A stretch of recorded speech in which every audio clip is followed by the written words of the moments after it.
भोगीची भाजी म्हणजेच बऱ्याच भागामध्ये या भाजीला खेंगट देखील म्हटलं जातं. ही जी मिक्स भाजी आहे, ही मिक्स भाजी मकर संक्रांतीच्या आधी बनवली जाते आणि त्यासोबत जबरदस्त असं कॉम्बिनेशन खाण्यासाठी बाजरीची तीळ भाकरी.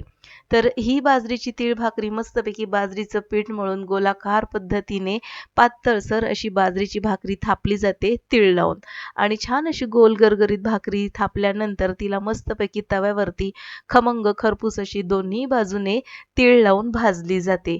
इतकी खमंग आणि खरपूस ही भाकरी भोगीच्या भाजीबरोबर खाण्यासाठी अत्यंत स्वादिष्ट लागते.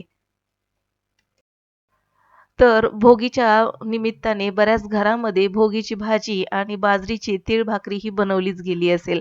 तसंच आज देखील मी माझ्या आवडीची मस्तपैकी भोगीची भाजी बनवली, जी माझ्या चॅनलवर देखील पूर्ण व्हिडिओ उपलब्ध आहे. तो तुम्ही जाऊन पाहू शकता आणि मस्तपैकी खमंग अशी गरमागरम बाजरीची तीळ भाकरी बनवलेली आहे.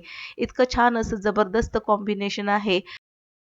चुलीवर बनवलेली भाकरी मस्त कडक आणि खमंग अशी भोगीच्या भाजीबरोबर लागते. पण असो, आपल्या गॅसवर शेकलेली भाकरी देखील तितकीच चवदार लागते.